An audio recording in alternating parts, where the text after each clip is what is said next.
Hi, welcome to white Moon ladies Taylor. நேற்று பார்த்தீங்கன்னா நான் ஒரு பேண்ட்டில் எலாஸ்டிக் எப்படி வைக்கணும் அப்படிங்கிற ஒரு வீடியோ போட்டிருந்தேன். அதில் எல்லாருக்கும் வந்து எலாஸ்டிக்கு மெஷர்மெண்ட் எப்படி எடுக்கணும் அதை சொல்லுங்கள் அப்படின்னு சொல்லிட்டு எனக்கு மெசேஜ் பண்ணியிருந்தாங்க. அவங்களுக்காக இந்த வீடியோ.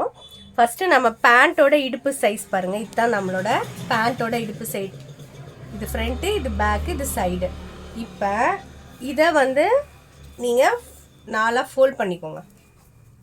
ஃபோல்ட் பண்ணிட்டீங்கன்னா இப்போ பேண்ட்டோட ஒரு சைடு, மொத்தம் பேண்ட்டில் 4 சைடு. இந்த ஒரு சைடை எலாஸ்டிக் எடுத்துக்கோங்க. எலாஸ்டிக் எடுத்து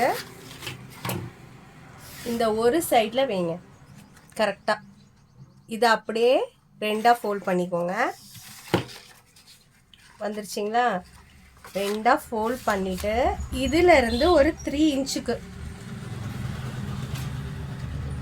இன்ச்சுக்கு மார்க் பண்ணி இந்த எலாஸ்டிக்கை நீங்கள் கட் பண்ணி எடுத்துக்கணும். பாருங்கள், பேண்ட்டோட ஒரு சைடை நான் எலாஸ்டிக் வச்சு அளந்தேன், அதை டபுள் பண்ணிக்கிட்டேன். அதுலேருந்து ஒரு 3 இன்ச்சு, இந்த எலாஸ்டிக் பக்கம் 1.5 இன்ச்சு, அந்த எலாஸ்டிக் பக்கம் 1.5 இன்ச்சு. எதுக்காகனா நம்ம இங்கே ஜாயின் பண்ணி தைக்கணும் இல்லையா, அதுக்காக.